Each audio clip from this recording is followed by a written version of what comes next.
Guys अपना अपना camera on करेंगे प्लीज। ज्यादा देर नहीं लगाऊंगा, बस 2-3 मिनट और लूंगा। उसके लिए एक नया वीडियो बन गया, but can't help it. 2-3 minute और लेने हैं मेरे को, बस ये कंप्लीट करना है, ठीक है? It's almost done. 1 मिनट रुकना पड़ेगा, सब लोग आ जाए पहले। जो लोग ज्वाइन करते जा रहे हैं प्लीज कैमरा ऑन करते जाएं, ठीक है?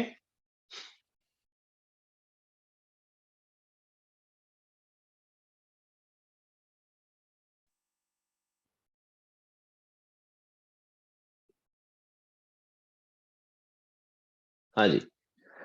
तनीषा, वृंदा, प्लीज कैमरा ऑन करो बेटा। हाँ, तो स्क्रीन शेयर है आप लोगों के साथ। परीक्षा, क्या बता रहा था मैं आपको? हाँ, सो एक ट्रांजेक्शन ली थी मैंने, issue of share for cash. तो उसमें शेयर कैपिटल बढ़ रहा है और बैंक बढ़ रहा है। तो शेयर कैपिटल जो बढ़ रहा है वो तो शेयर होल्डर फंड का पार्ट है, तो ना उसको करंट एसेट उससे अफेक्ट हो ना करंट लायबिलिटी। लेकिन जो बैंक बढ़ रहा है उससे करंट एसेट बढ़ रहा है। तो अगर आप ध्यान से देखो तो इस ट्रांजेक्शन का इफेक्ट क्या होगा? मेरा सिर्फ न्यूमरेटर बढ़ेगा, करंट एसेट बढ़ेगा, डिनोमिनेटर पे कोई इफेक्ट नहीं होगा। तो आपको चेक करना है जो भी ट्रांजेक्शन दी है, सबसे पहले उसका आसान तरीका क्या है? सबसे पहले चेक करो कि वो कौन सी दो चीजों के ऊपर उसका इफेक्ट जा रहा है। उसका तरीका क्या है वो देखने का? या तो 11th में जैसे करते थे, क्या आ रहा है क्या जा रहा है, या क्या बढ़ रहा है क्या कम हो रहा है, जैसे वो करते थे। और अगर उससे भी समझ नहीं आ रहा तो जनरल एंट्री सोच लो, जनरल एंट्री सोच के आ जाएगा कि कौन से दो अकाउंट है जो अफेक्ट हो रहे हैं। समझ आ गई मेरी बात? ठीक है, तो आपने सबसे पहला काम वो करना है। हर हर केस में जब भी ये वाला टाइप ऑफ क्वेश्चन हो ना, फोर्थ टाइप ऑफ क्वेश्चन, सबसे पहले वो आइडेंटिफाई करना है। फिर चेक करना है जैसे मैंने इसमें किया। फिर ये चेक करना है कि वो किस ग्रुप को बिलोंग करता है। करंट एसेट है, करंट लाइबिलिटी है, नॉन करंट एसेट है, नॉन करंट लाइबिलिटी है, शेयर होल्डर है, क्या है एग्जैक्टली? क्योंकि आपको रेशियो के हिसाब से देखना पड़ेगा कि जो भी न्यूमरेटर है डिनोमिनेटर है, क्या उसको इफेक्ट कर रहा है या नहीं कर। Are you with me? And then जो इफेक्ट है, अगर बढ़ रहा है तो प्लस कर दो, कम हो रहा है तो माइनस कर दो। ठीक है, एक एग्जांपल और लेके चलते हैं, last example, and then we will close for the day. अगर यही सेम क्वेश्चन में करंट रेशियो होती 0.8:1, ठीक है? करंट रेशियो क्या होती है? 0.8:1। तो आपका क्या आंसर होता? सेम वही है, पेमेंट टू क्रेडिटर।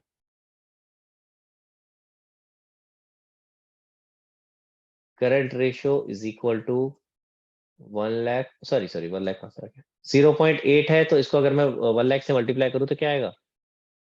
80,000। और नीचे 1 लाख। क्लियर है? 0.8/1 मल्टीप्लाई करो दोनों तरफ, 1 लाख 1 लाख, न्यूमरेटर डिनोमिनेटर, तो क्या आ जाएगा? 80,000/1 लाख। सेम इसमें से -50 कर देते हैं, यहाँ से माइनस। अब देख रहे हो मैं 50,000 अज्यूम क्यों किया था? क्योंकि इजी कैलकुलेशन हो जाती है। 30,000 अपॉन में 50,000, क्या रेशो आ जाएगी? 3/5 कितना होता है परीक्षा? 0.6:1। 0.6:1। Very good. 3:5 नहीं लिख सकते, 0.6:1। अगर आप देखो पुराने वाले से कंपेयर करो, पहले 0.8:1 थी, अभी 0.6:1, तो क्या आंसर आ गया? डिक्लाइन। आप देख लो, एक ही ट्रांजेक्शन है तीनों में, देखो तीनों जगह सेम ट्रांजेक्शन। एक जगह इंप्रूव है, एक जगह सेम है, और एक जगह डिक्लाइन।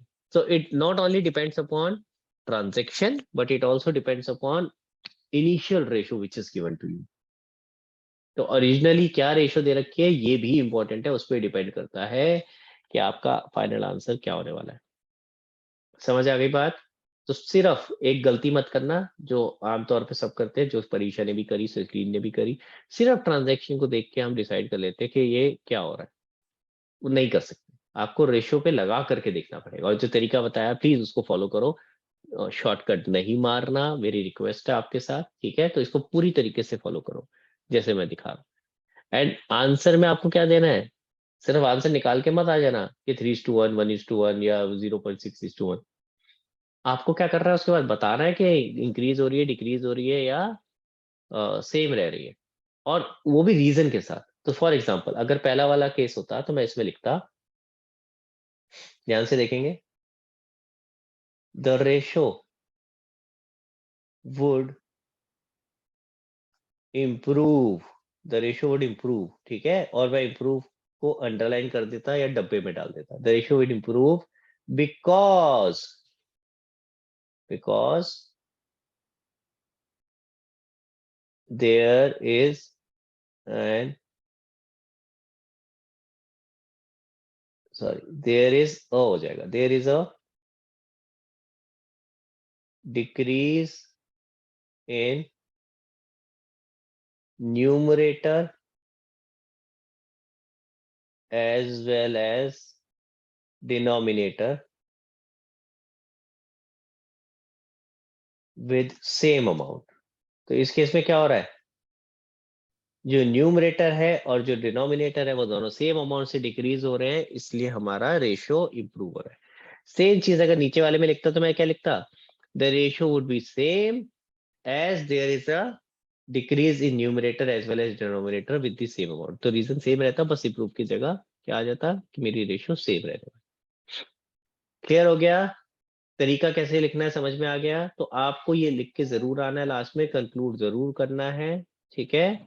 बाय द वे एक चीज और बता देता हूँ, हम यहाँ पे रेशियो कैलकुलेट नहीं कर रहे हैं कि करेक्ट रेशियो क्या आ रही है 3:1 1:1, ये तो हमारी एजम्पशंस पे बेस्ड है।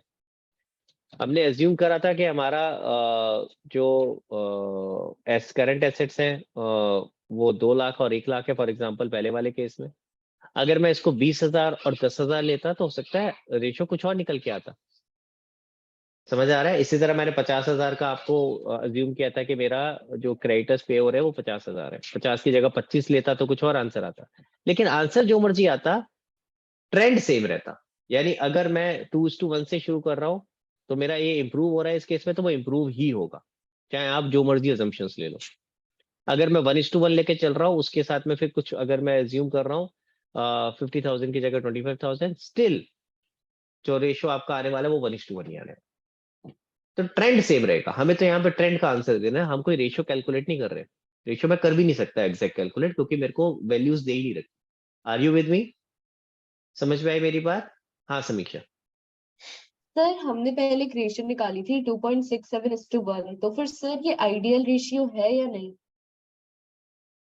मतलब सर मतलब दोबारा आपने पूछो। कहा था ना कि मतलब हमने एक आइडियल तो पहले बताई थी ना क्वेश्चन क्या है, निकाला था आइडियल रेशियो टू क्या इज थी टू बताई तो वन थी। टू सर, इज टू लेकिन वन है 0.67 से भी फर्क पड़ जाएगा। ऑब्वियसली। अगर एक कंपनी की रेशियो 2:1 है, दूसरी की 2.67:1 है, तो कौन सी बेटर हुई? 2:1, ओके सर। ठीक है ना, तो आइडियल है, वो आइडियल है। आम जिंदगी में आइडियल तो कुछ होता नहीं है, ठीक है। सो नॉर्मली आपको थोड़ा बहुत ऊपर नीचे होता है। पॉइंट इज हम कंपेयर जब करते हैं तो कंपैरिजन के लिए हमें वो आइडियल दे रखा है कि आइडियल रेशियो वो है, तो जब आप कंपेयर करोगे तो उसे माइंड में रखते हुए करो। सर अगर एक कंपनी की रेशियो 1.9:1 और एक की है 2.2:1, तो सर कौन सी बेटर है? अगर लैंडर के पर्सपेक्टिव से देखूंगा, अगर मैं लैंडर हूं, मैं पैसे लैंड कर रहा हूँ, तो मैं तो ये चाहूंगा ना कि 2:1 से ज्यादा हो। मेरी सेफ गार्ड तो वही है ना, मेरा सेफ्टी तो वही है, तो मैं तो यही ओके चाहूंगा। Sir. But then again your decision is not based only on one ratio. ये तो अभी हम एक रेशियो समझ रहे हैं, जब हम और भी रेशियो समझेंगे तो जब आप डिसीजन लेते हो तो सिर्फ एक रेशियो पे बेस्ड नहीं होता, आप और भी रेशियोज को कंसीडर करते हो and then you finally come out with a conclusion. ठीक है, ओके सर। क्लियर। जैसे सपोज कर जब तू पटाखे लेने जाती है, अभी अभी दिवाली खत्म हुई है ना, तो मैं एग्जांपल ले लेता हूँ। तो तेरे को अनार खरीदना है या तुझे बम खरीदना है या तुझे फुलझड़ी खरीदनी है, ठीक है। ये सिर्फ एक ये फैक्टर नहीं है, और भी क्या फैक्टर होते हैं। बम भी खरीदना है तो कौन से वाला बम खरीदना है। तो जब आपके पास पैसे होते हैं आप उसके हिसाब से देखते हो कि भाई मैं कितने का क्या खरीद सकता हूँ क्या नहीं, तो बड़े सारी फैक्टर्स इकट्ठे आ जाते हैं। अनार का अपना मजा है, बम का अपना मजा है। फिर उसके बाद बम में भी डिफरेंट डिफरेंट है, सुतली बम है। हाँ, पता नहीं कौन से आते थे यार पहले, आते थे बड़े सारे। हाँ, तो मुझे मतलब पहले कभी जलाए थे, अब तो याद भी नहीं है। तो इसीलिए सबका अपना अपना मजा है, तो आप सारी चीजों का इकट्ठा लेकर के डिसाइड करते हो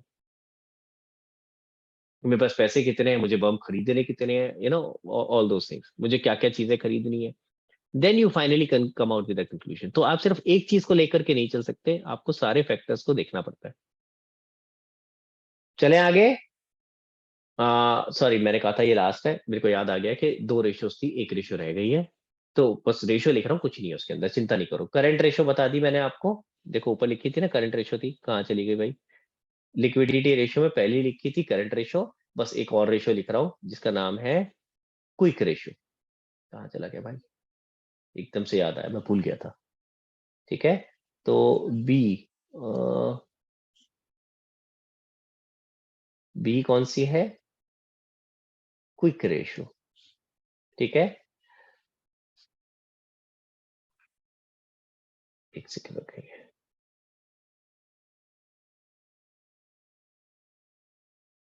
हाँ जी, क्विक रेशियो, इसको एक और नाम से बुलाते हैं,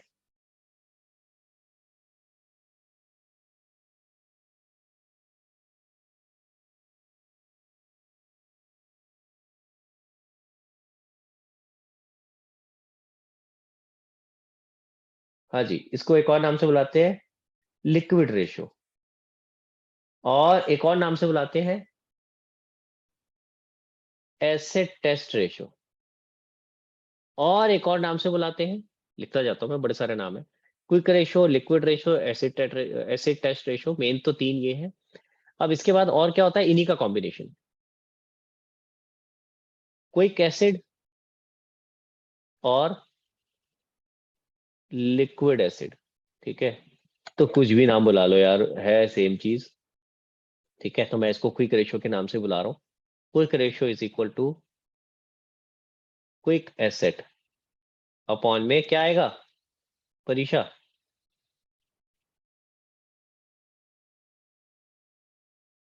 क्विक लाइबिलिटीज। क्विक लाइबिलिटीज, दिमाग में तो यही आ रहा है ना पढ़ के, क्विक एसेट जैसे करंट रेशियो था, current asset upon current liability, तो ये क्या होगा, quick asset upon quick liability. Quick liability कुछ नहीं होता, तो ये नीचे बेस सेम वही है, करंट लाइबिलिटी। समझ आ गया? सबको क्लियर हुआ? ठीक है, तो आपको फर्क सिर्फ क्या समझना है, क्विक एसेट क्या होते हैं, तो क्विक एसेट समझ लेते हैं। क्विक एसेट करंट एसेट ही होते हैं, बस करंट एसेट में से दो चीजें हम हटा देते हैं।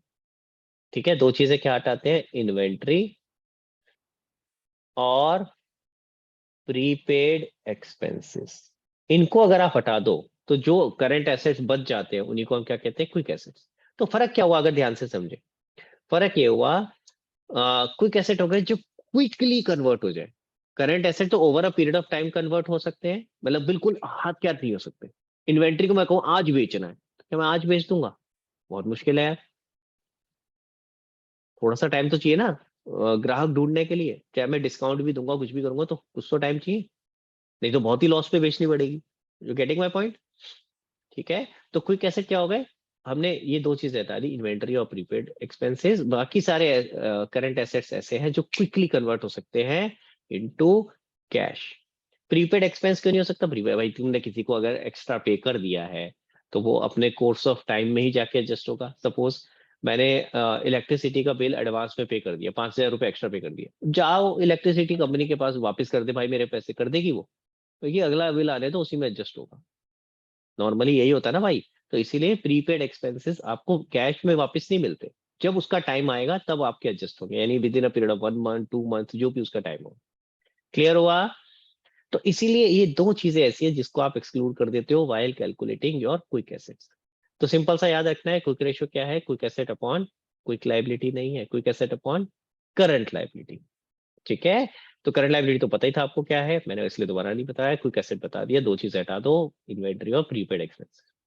एक आखिरी चीज और इसके अंदर याद रखनी है, जो आइडियल रेशो यहाँ जो होती है वो क्या होती है, आइडियल रेशो इज 1:1। ठीक है, वहां 2:1 थी, यहाँ पे क्या होती है, 1:1। इसके अलावा टाइप ऑफ क्वेश्चन सारे सेम है, जैसे वहां आपने टाइप ऑफ क्वेश्चन चार तरह के क्वेश्चन करे थे, ऐसे यहाँ है। क्विक एसेट निकालने के लिए आ सकता है, क्विक लाइबिलिटी क्विक रेशियो निकालने के लिए आ सकता है जिसमें आपको बड़े सारे एसेट्स और लाइबिलिटीज दी हैं, या आपको दूसरा टाइप का क्वेश्चन क्या था, शेयर होल्डर फंड और वो बाकी सारी चीजें दे रखी है, तो आपको क्विक एसेट पहले बैलेंसिंग फिगर करके निकालो, quick liability balancing figure, then quick ratio निकालो। या क्विक एसेट और वर्किंग कैपिटल, या क्विक एसेट और करंट रेशियो दे रखा है, और उसके बाद आपको दूसरी चीज निकालनी है कुछ ना कुछ। तो वही जो क्वेश्चन आपने पहले करे थे type of question, same type का क्वेश्चन सारी रेशियोज में, सारी चार तरह के क्वेश्चन सारी रेशियोज में आ रहे हैं। क्लियर हो गया? तो अब आपने क्या करना है गाइस, आपको होमवर्क बता रहा हूँ, इससे पहले फोटो खींच लो फिर भूल जाओगे। ये लो ऊपर से ले लो, यहाँ से खींचना शुरू करो फोटो, सबसे पहले आप इसकी फोटो लो, एंड देन मैं आपको होमवर्क बता देता हूँ साथ में। पेज नंबर 4.95, होमवर्क के क्वेश्चन नंबर 1 से लेकर के कहाँ तक है भाई,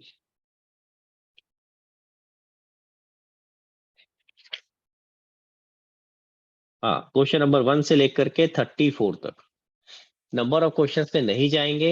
वृंदा सिंह है भाई, नंबर ऑफ क्वेश्चंस पे मत जाओ, बहुत ही छोटे छोटे क्वेश्चंस हैं, ठीक है। आप कैलकुलेशन जब करने बैठोगे ना, कुछ भी नहीं है, तो आपको सिर्फ current ratio equal to current asset upon current, literally 2 मिनट नहीं लगने एक क्वेश्चन में। तो अगर आपका 34 क्वेश्चंस में दे रहा हो तो 1 घंटे से ऊपर का काम नहीं है ये, ठीक है। आपका मेन टाइम जो थोड़ा लगेगा ना, वो लगेगा सिर्फ आखिरी टाइप के क्वेश्चंस में, इंक्रीज डिक्रीज ये वाला। अदरवाइज तो कैलकुलेशन से कुछ भी नहीं है। वो अलग बात है वृंदा, मजा तेरे को कैलकुलेशन में ही आने वाला है, ठीक है। बट ठीक है, वो जो है सो है, बट कैलकुलेशन है, कुछ भी नहीं है, बहुत आसान क्वेश्चन है और बहुत कम टाइम लगने वाला है, ठीक है। तो इसलिए नंबर ऑफ क्वेश्चंस मत देखो, क्वेश्चन 1 से लेके 34 तक आपको करने हैं, ठीक है। हाँ जी, इसकी सर फोटो खींच लो आगे। हाँ जी परीक्षा। फॉर्मूला भी सब में लिखना है? हाँ, फॉर्मूला तो सब में लिखना है। ये लो, पहले इसकी फोटो खींच लो। जो देखो बेसिक चीज है वो तो करनी पड़ेगी, अगर वो नहीं करेंगे तो फिर आदत गलत बनेगी ना यार। प्रॉब्लम तो वही है परीक्षा, अगर मैं वही लिखना शुरू कर दूं CA/CL, तो फिर सर एक में लिख देता हूँ, बाकी सब में ये लिख दूंगा। तो फिर प्रॉब्लम वही है कि आप एग्जाम में CA/CL ही लिख के आ जाओगे, ठीक है। चलो, टाइप 1 हो गया, ये टाइप 2 हो गया। चलो आगे।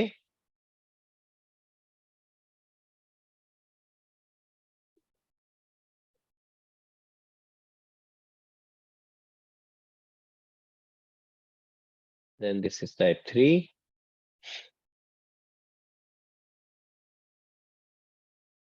And this is type 4। इसको इकट्ठा कर देता हूँ।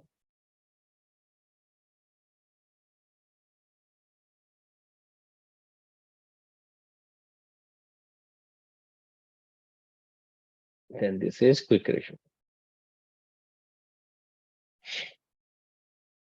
ठीक है। चलो, तो ये क्वेश्चंस करके रखेंगे भाई। देखो नेक्स्ट क्लास में क्वेश्चंस हो जाने चाहिए, मेरे को इसमें एक्सक्यूज नहीं चाहिए कि सर ये हो गया वो हो गया।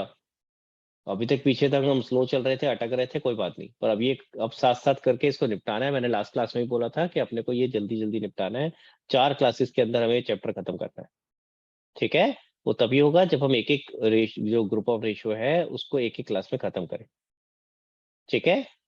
क्लियर है गाइस? चलो, तो इसको निपटाएंगे। कोई दिक्कत है, कुछ प्रॉब्लम है, कुछ समझ नहीं आ रहा है, अगर बिल्कुल ही अटक गए हो कहीं पे तो प्लीज लेट मी नो, मेरे साथ डिस्कस करना, अगली क्लास की वेट नहीं करना, ठीक है। नेक्स्ट क्लास में इसके डाउट्स लेंगे प्लस अगला ग्रुप ऑफ रेशियो करेंगे, ठीक है। चलो, okay, thank you guys, thank you so much, take care, bye bye.